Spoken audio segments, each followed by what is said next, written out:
Hello back. pt2. British accent. Tom, you were asking a question, Alina. Yeah, I was gonna ask you a question. When was this time when you became conscious of Allah? Like, when did you make this conscious choice of being conscious of Allah in your life? Wow, that's I need to think through the history.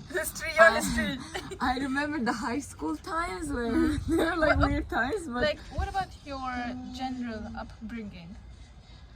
no, I don't think so. I think it was like I mean, it changes. Yeah, we lived in Konya first and then Ankara, which it was totally different, which I think my family was impacted by the environment as well, in my opinion, but like, usually, but within the house, no. Yeah, within house. I'm talking about within house because it has a huge impact on you, right? I think there was no Allah consciousness. But what was there in the house? In the house, like, you know, we have tawir, like after you eat meal, you make dua. It's like a traditional thing at some point as well. Then like Allah is mentioned within the house, like, but it's not in an Allah conscious way, in my opinion. Or maybe I was a kid as well, but I think Allah conscious is like, it's more, because it feels like... Was it just like Allah was there in just theory but never practice? Should I give the details No, like my parents? no, need to give details. I'm just saying general. Give. What do you mean? Can you ask the question again? Like, I said that was Allah just there, you know, in theory that, you know, okay, we are Muslim, you know, just like that. Yes, theory. And then practice was not there for related partial. to that. Yeah, it's like cultural a little bit back home as well. Okay, yeah. and then you said that it changed from city to city, right? Yeah, I mean, okay, theoretically it's always there, alhamdulillah, but practically and like in a more serious manner, it wasn't, I think. And I think it was like a journey which Allah guided, alhamdulillah, and like there was the times of questioning. And you were saying something about high school. Yeah. About the high school, there was the time of questioning a lot and not finding answers and then finding answers. But even though after I found the answers, I'm not quite sure whether I was that Allah conscious.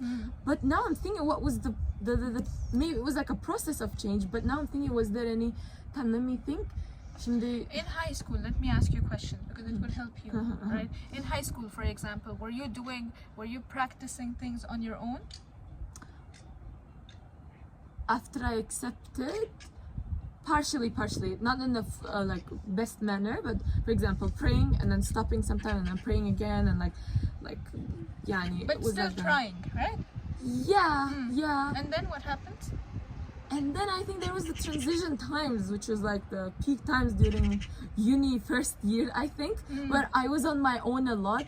And I think uni first year for you, was it COVID time? Yeah, and I was back home online in my room the whole time. Like, and I think like I read stuff, I watched stuff, and I think like over time it grew, but it kind of feels like the consciousness, like proper consciousness, was in my first year in uni. I mean, it's like technically my second year in uni, but the first year physically in Ottu.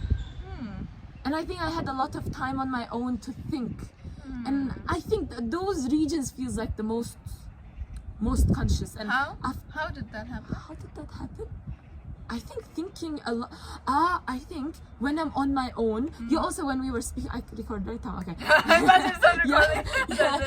We were also talking about like before, like about the travel and all, and you were saying like, you know, when you're back home, when you're with family, or like that. But when you get separated and when you're on your own abroad, you are your true self, right? Yes. And no authorities there. That's yeah. That was another topic. But now I'm thinking, when I came back to like on my own terms to Turkey, and I was on my own, even though I had friends, I think I was spending a bit too much time with myself.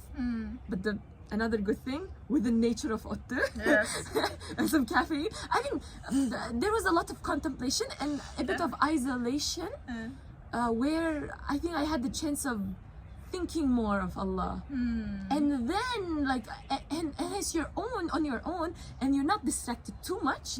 And I think like the build of like, you know, the like, I'm not alone, like, you know, like there is a greater being, like, and I'm surrounded. Like, I think more thinking, more exposure of realization of it, or I don't know, those things, I think they're like the key points. Because I think when I was back in the family house, even though I was trying to practice and all after I accepted Islam and stuff like that, like, I think it wasn't like purely fully Allah conscious, in my opinion, because I think I was kind of distracted within the house with my family and all, like no chance for you to think about Actually, no, I had a chance to think a lot.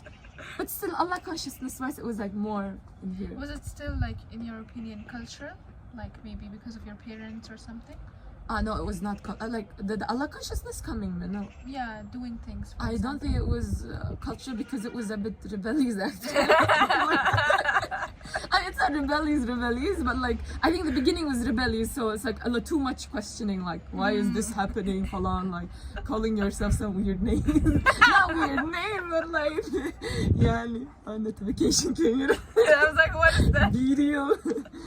Yeah, but like so I don't think it was that cultural. It was like more of too much questioning. And as you said, for example, that being on your own, sitting out in nature, it really helped, right? Yes. It opened up your mind and you started to Yes. think, and that is exactly what Allah wants us to do as well, right? We were talking about that. Okay, you have that solid foundation, and then whatever Allah says, now it becomes easy to do it. But at the same time, we're human beings, we forget, right? Yeah. And we need. That's why Allah constantly tells us that look at these things around you. Look at the sky. Look at the clouds. I was gonna do the same thing. Look at the sky. Look at the clouds. Look at the mountains. Right? Look at all of these things. And the interesting thing is that usually Allah points to things which are accessible to every one of us. Right? Like, whether you live in a city, a town, a village, right? Whether you are rich or poor, black or white, doesn't matter, right? All of us can still look at the sky, right? Whatever, you might have some trees around you, can still look at them. Birds are there, animals are there, like street animals, for example, right? All of these things are there, and Allah always points to things which are accessible to everyone. Yeah, the creation is everywhere. Yeah, it's everywhere, and we forget. The sun comes out every day. You cannot look at sun directly. Yeah, but still sunlight is there, right? Yeah. Sun comes out, it sets, for example, right? The moon comes up. All of those things are there. And it's just a reminder for all of us to constantly renew our faith. And I think we see this in, for example, the story of Prophet Ibrahim alayhi salam, that there is this, I think, entire story that Ibrahim alayhi salam, he's arguing with his people and all, and he's a prophet at that time, right? And then later on, he asks Allah that, Allah, show me how do you bring the dead back from life. And then Allah tells him that, do you not believe? Of course Allah knows, right? But it's just for Ibrahim alayhi salam to know the answer. And then he says, of course I believe. I just want there to be certainty in my faith. Right? And then Allah tells him, do this thing, take these birds, sacrifice them, put them top of different mountains, and then call them out, and they will come back to you. But the idea was what? Allah is giving him that certainty, right? And even Ibrahim alayhi salam, even in his life, for example, that you see that what was he doing as a young person, like maybe as a child or as a teenager? He's looking at the things that are there, and then he's seeing that, for example, he sees the stars and he's like, this cannot be my Lord, right? Or like he looks at the moon, and then the moon like goes away because it's morning time, and then he's like, this cannot be my Rabb. And then when the sun comes out, but then the sun sets again, right? So this cannot be my Rabb. So it's again looking at the things around you and being with yourself, but not just being with yourself, being in a place where you're able to think, because a lot of times we think that we are with ourselves, but we are with our devices, right? So we're not really thinking. So try to find maybe that place where you can be like, the Prophet sallallahu alaihi wasallam was in Hira, right? So finding that Hira for yourself, where you are thinking.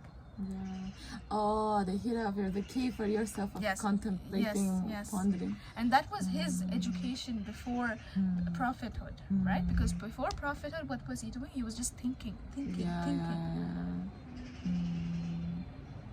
True, that is right. Yeah. Like many aspects to it, actually, if you go in deep, but I think there are many things. Right. Are there? Continuation one?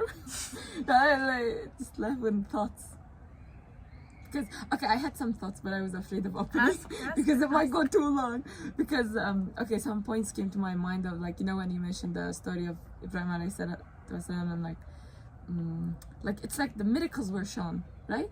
And also like but sometimes for Not some. miracles for him, like before his prophethood, like basically because his people used to worship idols, right? Yeah. And then he's coming to this conclusion that no, there's only one God, there's only one God, right? And for that, there's no miracle. It's the regular life things that he's seeing. And then later on in his life, then he asks Allah, can you show me how you bring life to the dead? Okay, he already believes, but then Yes. asks like how you do it. Exactly. And that's okay, when Allah asks, like, do you not believe it? He says, of course I believe. But I need I some. want certainty in my heart. Yeah. Yes. I see. Yeah.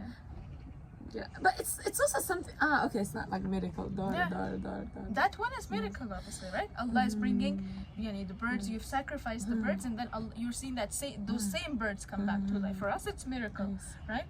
For Allah, it's like a normal thing. I think like the spark of that idea came to my mind because when you said that, it's like you want to see something, right? Yeah. In the same manner, like we had a friend in high school. I mean, it was the times that we were thinking a lot. I don't know whether I should be saying this, but it was the times that we didn't have any guide or any like answers to our questions, and we were wondering about existential things, God, and all, and we were like saying.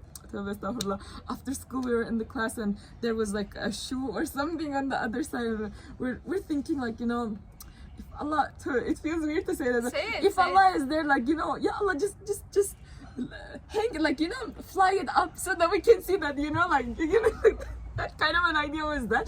And of course it did not happen. And then like what you said about Ibrahim alayhi salam remind me of that we want to see something so that like like it's like that. But then the idea of Islam, like when we watched there are some videos so in those videos it was referring to the miracle, many miracles were given to different prophets like Musa alayhi salam, like many examples. But for someone who's not believing, for example, it might sound like I wasn't there and how can I believe in it, something like that, right? So that idea, and then it was referring to the fact that Quran itself is the miracle that was given to the Prophet ﷺ. Yes. And then I was thinking, how can Quran be a miracle? Yani, what's the point? It's like, I was thinking like that, and then it was talking about the fact that it's actually the preservation of it and not being changed for 1400 years. Is the miracle itself. Yes, but that's not just the only miracle of the Quran. That's the thing. Okay, there are many, but what else is The there? thing is that, for example, yes, we want something like that, right? As you said that, for example, Ibrahim alayhi salam asking Allah that Allah, how do you bring life to the dead? And then Allah is telling him, do this, and we want exactly that in our lives, right? We want that as the shoe example, right? No, it's a normal human want, right? Especially as high school kids. Exactly, right? At that age, it's a normal, or I think at any age that you want something miraculous to happen, some lightning thunder to just come, and Allah is telling you, I am there, and you are, I am your creator, etc. That kind of a thing. We all want that, but the reality is we think that something like that is going to happen, but it's not going to happen usually, right? Because if you see it, the others cannot see it. So but the thing is, Allah has given us miracles, and we don't even consider them miracles. Yes, the thing, exactly. Right? So we have all of these things around us, which we are so used to, right? The sky, the clouds, the mountains. I don't know, cats, dogs, basically creation of Allah, right? And once we start to study more, once we start to look at them more and start to ask the right questions, that how is it that, for example, the sky never falls and the clouds, they're just floating in the sky like that? Or how is it that these mountains are just there, right? Or for example, the elegance of the cats. Exactly, anything, right? How is it that the cat is able to see more than I can see? Right? Or night vision, for example, right? Etc. All of these things, you become amazed by these things, and these things don't stay normal anymore. It becomes miracles, really. But at the same time, we have a book which is the miracle for this ummah, right? Like even like, for example, you think about it, the miracles which were performed by the other prophets, Musa alayhi salam, for example, splitting the Red Sea, right? Now it's only that group of people that saw. Right? The people who crossed, probably they would be in a wonder, like, oh my God, what is this? Like the sea has parted, and then we are walking through it, and then all of a sudden, once we have walked, the sea comes back, and then Pharaoh, he has died, right? All of this has happened. But then what happens is that, let's say, just one generation after that, the prophet is still there, right? Musa alayhi salam is still alive. But then, let's say a person walked with him, and then he has a child. and he's telling his child that story. It's still a story. Yeah, it's a story because the Story. child He didn't never see saw it, right? Never saw it. Yeah. But at the same time, something interesting happens because we're talking about Musa alayhi salam's example. The same group of people who crossed the Red Sea with him still ended up worshipping the cow. Oh wow, really? Yes. I mean, if you saw that, how can Because the base was not there. Proper base probably was not there, right? That love of cow, that love of, they had in, I think, Egyptian mythology and stuff, they had that love and that reverence for the cow, right? And that had not gone there. That poison was not taken. That's interesting. And they even asked, it's like funny, literally. You're like, how can you ask? Like, they see a group of people who are worshipping the cow or some kind of an animal, and they ask Musa alayhi salam, can you make a statue like that? You're like, The army lady. exactly, army. That lady. So you understand the importance of, like, yes, I might see a miracle like that, right? Lightning might come from the sky, I don't know, but I can still go back. I can still be Bani Israel. Like, I want my cow. Yeah, it's actually it's a bit So, human nature too, yeah. but So Allah gives us a timeless miracle, right? From the time of the Prophet Muhammad ﷺ until the end of times, right? And which is the Quran. And it's not just the preservation of the Quran, as you said, but it's the multiple things in the Quran that makes multiple things in the Quran which make it miraculous. Oh yeah, historically, scientifically. Yes, and all of these things. And when first you see that and you're amazed yourself, right? And then you start to ask the correct question, which is that how is it possible that a man in the 7th century knew about this thing? And also a man who didn't even know how to read it. Like, Didn't know how to read and write. Okay, but there were no, let's say if you talk about something that could not have happened at that time, let's say embryology, development of the baby in the womb of the mother and the exact stages of it. How is it that a man in the 7th century who doesn't know how to read and write in a desert without any tools and equipment knows exact stages? There's no contradiction in that. And it's just one thing, right? Other things that you're like, how is it possible, right? And once you ask that correct question again and again and again, you have that certainty. And when you ask the right questions, that how is it that a man in the 7th century knew this thing, and how is it that they would make this prediction is made and it's fulfilled, like 100% fulfilled? How is that possible, right? All of those things, I think asking the right question and the right approach is important. I think now I'm thinking after you told it, I think the way I learned, I think I searched for logic most of the time, and when it was presented in the wrong manner, I think it was like, for example, they take, for example, let's say 1400 years ago, a man illiterate knew about these, and also the statements were also repetitive, but they were not presented in a logical way of connecting the dots. It was actually as if the part of that, for example, 1400 years ago, an illiterate man who found that part, for example, it was given in a way of emotionally putting with maybe facial expressions, and I don't know why am I saying this, but it's I think that's how it used to work with me. I think if it's only emotional and trying to persuade through emotion, I think it's a bit but there should be a logical connection, dots, and then it makes sense. Would it work for you, the emotional thing? No. It wouldn't work. I mean, in some cases I realized after accepting Islam, some things went a bit emotional, but for the main stuff, these critical questions, I think why is Quran, for example, miracles or stuff like that, I think that should be given, the details should be given in a connected dots, mind map manner, and then say because of this, this connection. Yes. It's not only one reason. Yeah. It's a lot of them you need to connect. Otherwise, it just feels like a repetitive statement. Yeah. Or even if I think you are just hyper focusing on just one miracle, it's presented in a way that's logical, right? It's presented in a way that the Quran wants you to do it, not too much of it, right? Imposing your own opinions. No, what is there? I'm just talking about that, right? Not so, but at the same time, you need to look at it holistically. Holistically, and it makes sense. That makes it simple and more easy to navigate around. I think. Yeah, it definitely does. Olduk mu? Oh, look, I think. Tamam. I just wanted to, like, from this, you know, like, you have that certainty, and as we said, that we constantly keep on contemplating and all, and every person has a journey as well, right? And it's a continuous journey. No matter what point you are at, all of us are at, we constantly keep on having, renewing our connection with Allah, right? The yaqeen of it. Yeah. Yaqeen might be there, but sometimes, you know, like faith, it's faith, right? Faith is like a garment that gets worn out, so you need to, you know, it gets dirty as well, so you need to constantly, you need to, let's say, wash it out. If there is, let's say, a hole, so you need to repair it, etc. It's just the same idea. So you need to all of us need to constantly renew our faith, right? And for that we have the practical things that are there in Islam. That is the idea that as human beings we forget constantly, right? So that is why there is the idea of, for example, 5 times a day you have to pray, right? And then you pray, and then how can you have a much deeper connection with Allah through that prayer? Not just by, you know, going up and down with the motions. That just becomes exercise, right?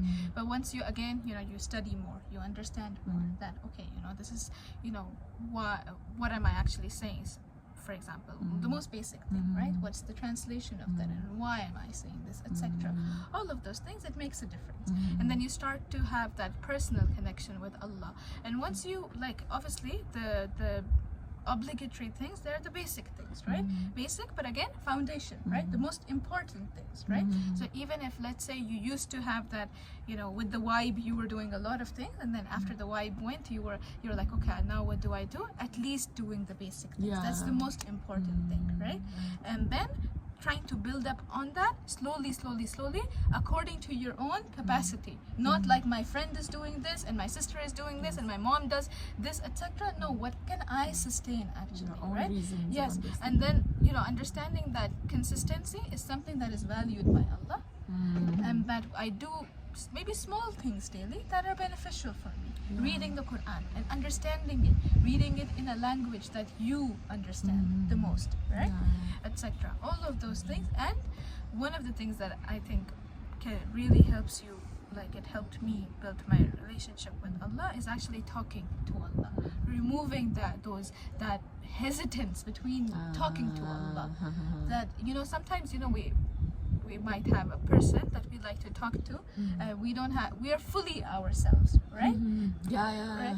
And then, like, sometimes, like, let's say you're meeting a person, like, it's with me, I'm an introverted kind of a person, I don't know, ambivert, introvert, I don't even know what label, but the more I get to know the person, the more the layers, the mask goes away. Yes, the mask goes away. Yes. And you become your more real self, right? But with Allah, we should be the realist, really. I don't know if that's even a word or not. But the most real self, right? That there's no mask, because Allah knows exactly who you are, fully, inside out, everything, even things you don't even know yourself. That's the thing. So, talking to Allah, making dua, asking Allah constantly for things, but at the same time talking, like, Allah, I'm feeling like this, I don't know what's the problem, and etc. That really does help strengthen that relationship. Doğru, that is like one of your questions answers. What was my question? How to strengthen the consciousness of, exactly. So it goes in a circle, right? That you do these things and then you get consciousness, and then again you have to do them to get that consciousness, etc. It goes in a circle. True. Yes. Any last thoughts? Anything? Actually, there was one more thing. Because there was something like Quran as well, like, you know, I realized, like, you know, there is I think the part where you have iman and belief in something, and then there's the yaqeen part, which is like, as far as I understand, yaqeen, it's like properly believing it, like, you know, like certainty. That's what I am certain in believing it. The Quran wise, I mean, it's not like that, like yaqeen change with Quran, but it's like more realization of a thing that happened after, like, you know, realizing the miraculousness or whatever. But one more thing happened with me in terms of the prophets, because before I used to hear it and all, or read it, like, you know, for example, like there's this prophets, you know, that prophet, this prophet, or Prophet alayhi salatu wasalam. Even though it was something like I knew that I was supposed to believe in it, but I realized it was not in the level of yaqeen until I watched the Omar series. Actually, I'm not quite sure whether how good is it to. Actually, there was no image of the Prophet ﷺ image, but like you know, other Hazrat Ali, Omar, not Omar, like Osman. Oh yeah, Omar, of course. Omar Omar was is the like. series. Come on, I was gonna say Omar. Osman, but yeah, Omar. falan. Like seeing them, like I don't know, that movie changed my understanding. Like Series, not movie. I said movie? Oh yeah, sorry, yeah, that series. It was an amazing series where like, you know, Yeah. after watching it, I realized, oh my god, they literally like lived. I mean, I don't know, it was obvious that, and after watching it, it increased my yaqeen somehow. And so what I think Visualization increased your yaqeen. yeah, stuff like those. I think for maybe different people, there might be like different things. Like we say, like we believe, but for the yaqeen of understanding, feeling deeply more. What did you say? Completely, you know. Certainty. Certainty, huh? I think for that maybe there might be some different means to. Yes. And do you understand? Like I was just thinking that you said that visualization helped you and have that yaqeen. Each prophet spoke in the language of their people. Language doesn't just means language like Arabic, right? Like if it's like I don't know, someone's coming to India side, so Hindi or something like that, but also the proper way, he knows how the people speak, the culture of that, right? The poetry, for example, etc. That way of speaking, if it makes sense. Yeah. That is also an important part. Right. So once you, for example, for our time, visualization is that language. Okay. For Right? each era of people, there's a different way of message conveying. For example, maybe in some eras it might have been poetry. In other ones it would have been books, oral narration. Someone gives a lecture. Now we need visual things, right? Yeah. For us to be able to understand things. Our imagination, unfortunately, is dependent on that, right? Yeah.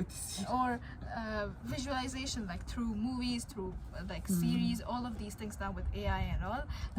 It really helps, by the way. It really helps your imagination. It helps you understand that concept fully, right? It's just like, for example, let's say you used to read a Marvel comic as a child, right? For example, I like watching it. So example, right? And then you used to read it as a child, and even in a comic, for example, they're not writing it as a story, right? As a book, they're making it into a comic kind of a thing, right? Oh, yeah, it's because with style. pictures and all, so it's easy to visualize. And then you watch the movie. So then it becomes like certain that you're like, oh my god, wow, the colors, the costume was like this, and you should have seen that how the superhero, he just like jumped from this building, etc. All of those things. So it becomes visualization helps you appreciate the thing more. That's what I'm trying to say, right? I agree very so much. when you do that, for example, even with like the Omar series, for example, it was amazing. I loved it, right? So as well, so it really helps you understand that okay, it would have been like this. Like for example, one of the scenes when they would torture a lot of the companions, in Makkah, right? And you read that, you're like, yes, okay, and you feel it. But then when you watch it and you watch how he's being whipped in the desert heat and sand, it gives you goosebumps, really, right? So True, I agree. Doğru. It's like something specific for this era. So. Yeah. Any final thoughts? The dog just started to bark. O dog diyor artık bitirin. Tamam yeter artık diyor dog. How do you know? You know language of dogs? Maybe cats, ama dogs now dermişim. No, I don't even understand cats, I think, even though I love them. Allah. Öyle o zaman. Thank you so much, Alina. Thank you for inviting me. Evet. O zaman next times inshallah, whenever is it, Alina is also leaving, so. Allah. Okay, hadi görüşürüz.